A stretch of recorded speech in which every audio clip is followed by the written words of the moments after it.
Hi everyone, welcome back to day 4 of the Papercraft Society Advent Calendar Challenge, which is hosted by Monika aka Paper Mona, and another member we have is Denise from Little G Papercrafts, and I will leave links to both of their channels in the description box below. For day 4 we have a very pale blue box envelope, and the contents of the box are these stamps.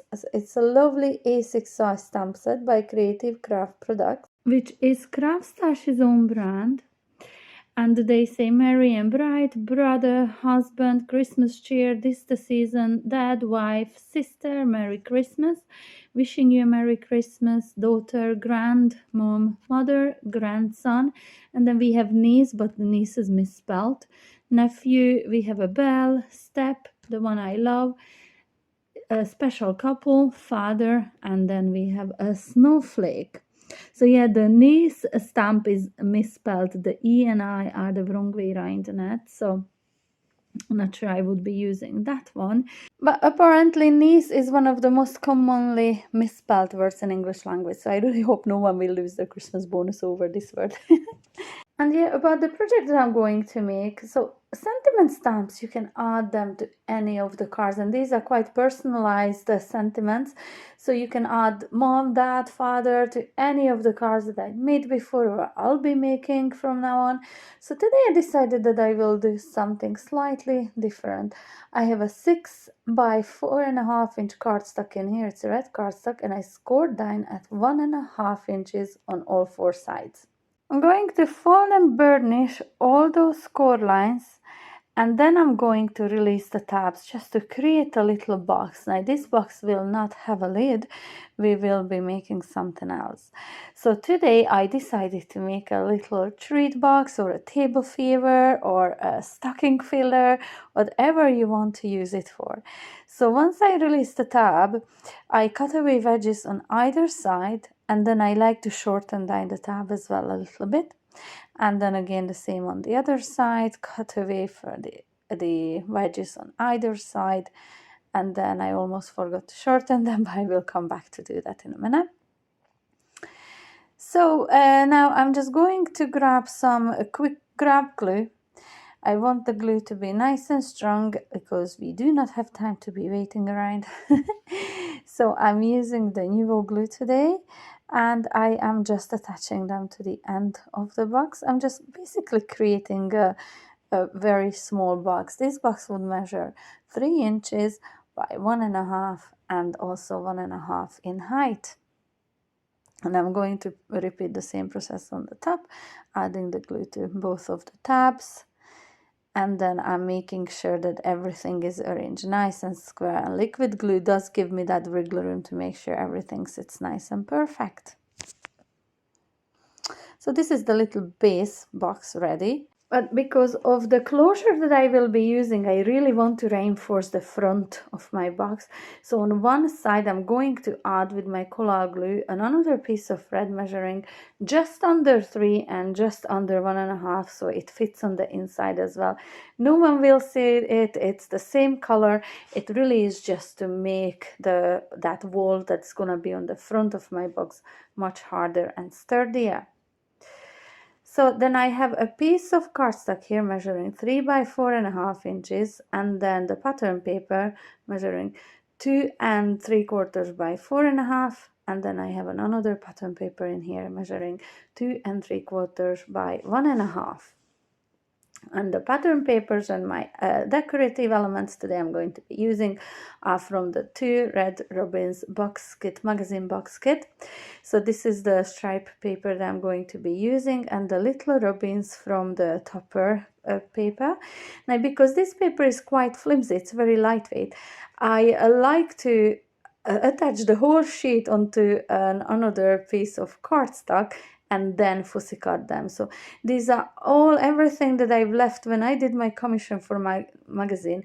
I created so many other things that I didn't end up using, so they are all sitting in that folder for me ready to use, and one of them is the ribbon. today I will be using. You will see lovely close-ups at the end of this video. These turn out so amazing. So I'm adding the 2 3/4 by 1.5 on the front of my box, again the same side where we reinforced the box earlier on, and then I'm going to glue these two together. These measure exactly the same length, only it is a little bit narrower, so I will have that red strip on either side. Now the color glue will take a little while to dry, and while it's drying I want to add the curve into this piece. So just with my bone folder I am smoothing it around and making just that curve in it.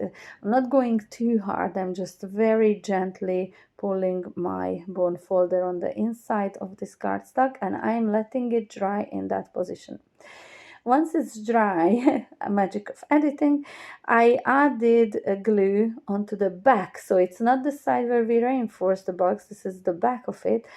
And I am going to attach the piece that we just added a curve into, flush with the very bottom. Just very nice and flush in there, and I'm making sure that I'm spreading that glue out so it sticks properly to the back. Because I use nice strong glue, I am sure that it will not move, so I'm confident that my box will hold up nicely.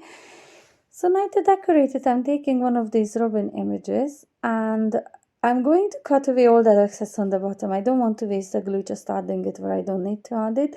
So about 1/2 inch, 3/4 of an inch of a strip I am adding a glue to in there, and then I'm going to glue it to my box, and then I will come back and fix up whatever is overhanging. And still I just want my robin to be nice and straight in there, so I'm just cutting that bit away.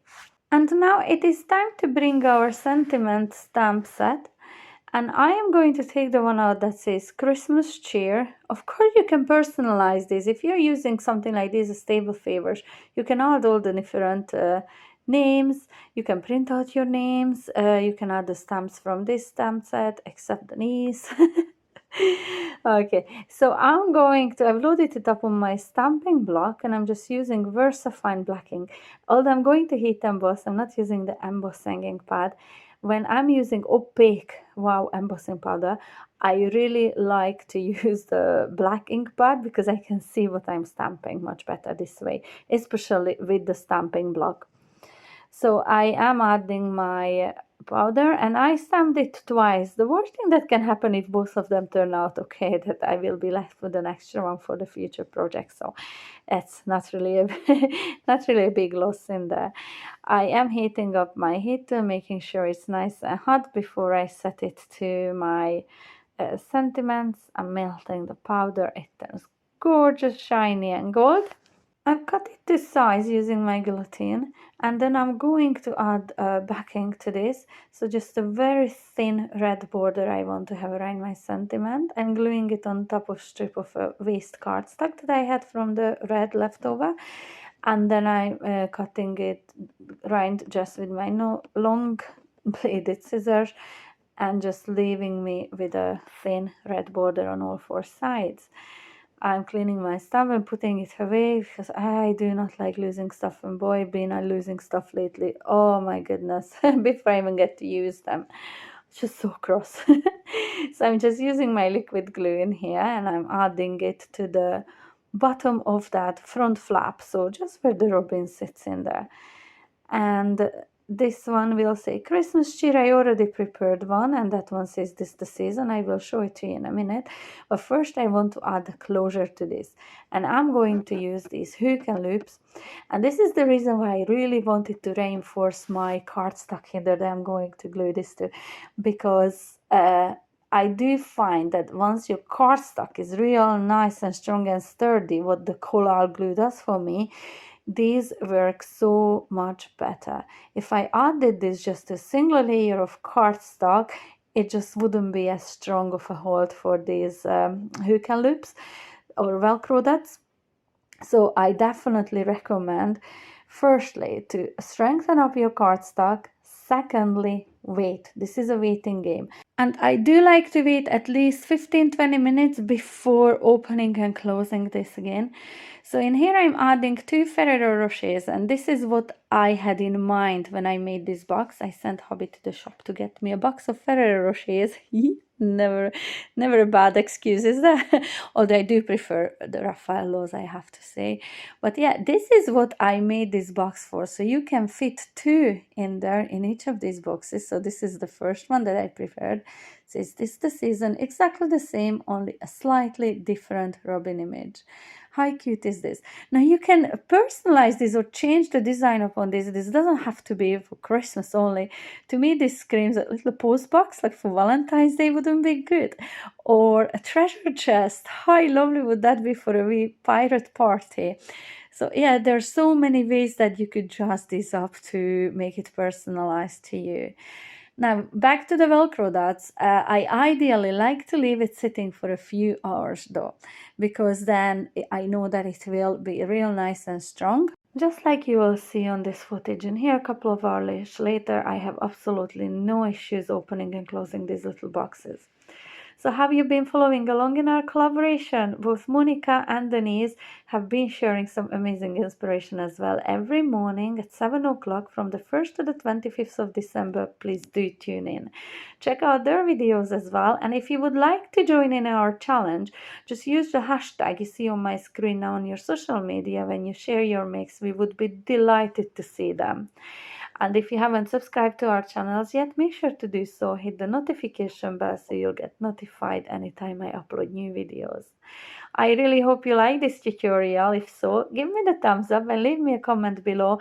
I would love to know if you prefer cards shared on my channel or gift boxes and treat boxes like this as well. I would really love to know your input. I hope to see you back soon. Bye!